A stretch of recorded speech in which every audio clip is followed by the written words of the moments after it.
संवाद विद प्रीति चौहान पे आपका स्वागत है। यदि आप चैनल पर नए हैं तो कृपया इसे सब्सक्राइब कीजिए और बेल आइकन को प्रेस करके ऑल पर क्लिक कीजिए ताकि आपको आने वाले वीडियोस की नोटिफिकेशन सही समय पर मिलती रहे। नमस्कार, आज हम बात करेंगे अधिक मास के बारे में। आज से अधिक मास प्रारंभ हो रहा है। अधिक मास को अधिक मास कहा जाता है, मलिन मास कहा जाता है, मल मास कहा जाता है, पुरुषोत्तम मास भी कहा जाता है।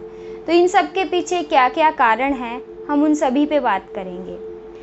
दोस्तों, आप जानते हैं कि हमारी जो सनातन संस्कृति है उसमें कुछ भी अवैज्ञानिक नहीं है, हर चीज़ वैज्ञानिक है, प्रामाणिक है।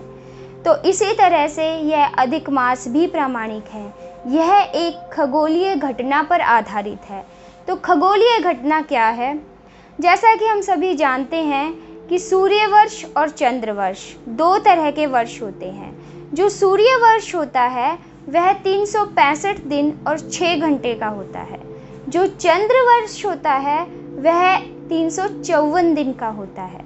तो इस तरह से इन दोनों में लगभग 11 दिन का अंतर आ जाता है और हर 3 साल में यह अंतर लगभग 1 मास के बराबर हो जाता है।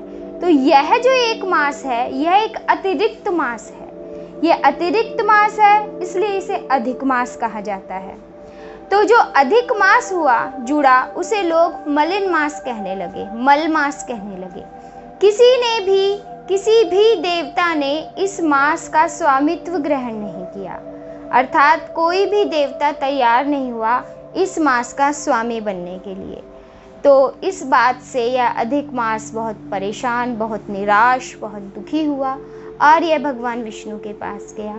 भगवान विष्णु से इसने प्रार्थना की कि हे प्रभु, इसमें मेरा क्या कसूर है यदि मैं अधिक मास हूँ? यह तो खगोलीय घटना पर आधारित होने की वजह से मैं अधिक मास हूँ, मेरा इसमें कोई दोष नहीं है। मुझे क्यों मलिन मास कहा जाता है? मुझे क्यों मल मास कहा जाता है? ऐसा क्यों होता है कि मेरे इस मास में कोई पूजा नहीं करता, कोई देवता नहीं चाहता कि उसकी पूजा की जाए, कोई देवता मेरे मास का स्वामी नहीं है, ऐसा क्यों है? तब भगवान श्री विष्णु ने कहा कि तुम निराश ना हो, आज से मैं तुम्हें अपना नाम देता हूँ और तुम्हारा स्वामित्व, और मैं तुम्हारा स्वामी बनूंगा। अर्थात भगवान विष्णु ने अधिक मास से कहा कि आज से तुम्हें पुरुषोत्तम मास अर्थात मेरे नाम से जाना जाएगा और इस पुरुषोत्तम मास के स्वामी स्वयं श्री विष्णु हैं। यह बात उन्होंने अधिक मास से कही तो अधिक मास बहुत प्रसन्न हुआ। तब भगवान विष्णु ने कहा, क्योंकि यह पूरा मास मेरे नाम से जाना जाएगा तो इस मास में पूजा का बहुत अधिक महत्व बढ़ जाएगा, धार्मिक कार्यों का बहुत अधिक महत्व बढ़ जाएगा। मांगलिक कार्य निषेध हैं, लेकिन धार्मिक कार्यों का फल भी बहुत अधिक मिलेगा। तो ऐसा कहा जाता है कि जितना फल 1 साल के एकादशी व्रत करने से, यज्ञ करने से, हवन करने से और धार्मिक कार्य करने से होता है, उतना ही फल इस अधिक मास में, इस पुरुषोत्तम मास में श्री विष्णु के नाम जपने से प्राप्त होता है, श्री विष्णु की आराधना करने से प्राप्त होता है। तो इस मास का सदुपयोग करना चाहिए। इस मास में भगवान विष्णु की पूजा का बहुत अधिक महत्व है। भगवान विष्णु ने जितने भी अवतार लिए हैं उन सभी अवतारों का वर्णन, उनकी पूजा विशेष फलदायी है।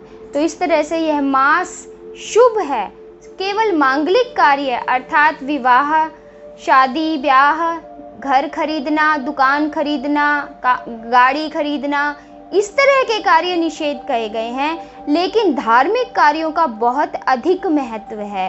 स्नान, ध्यान, दान, इन तीनों का इस मास में बहुत अधिक महत्व है। और अब की बार जो यह मास है यह पितृपक्ष और शरद नवरात्रों के बीच में आया है और ऐसा संयोग 165 वर्षों के पश्चात आया है, इसलिए भी यह बहुत खास हो जाता है। वरना क्या होता है कि जब पितृपक्ष जो है वो उनका समापन होता है अमावस्या पे, उससे अगले ही दिन शरद नवरात्रों का प्रारंभ हो जाता है।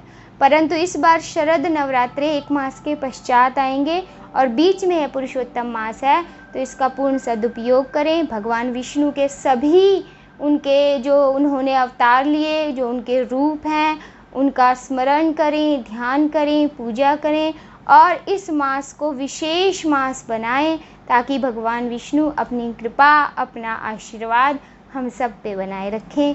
जय श्री कृष्ण।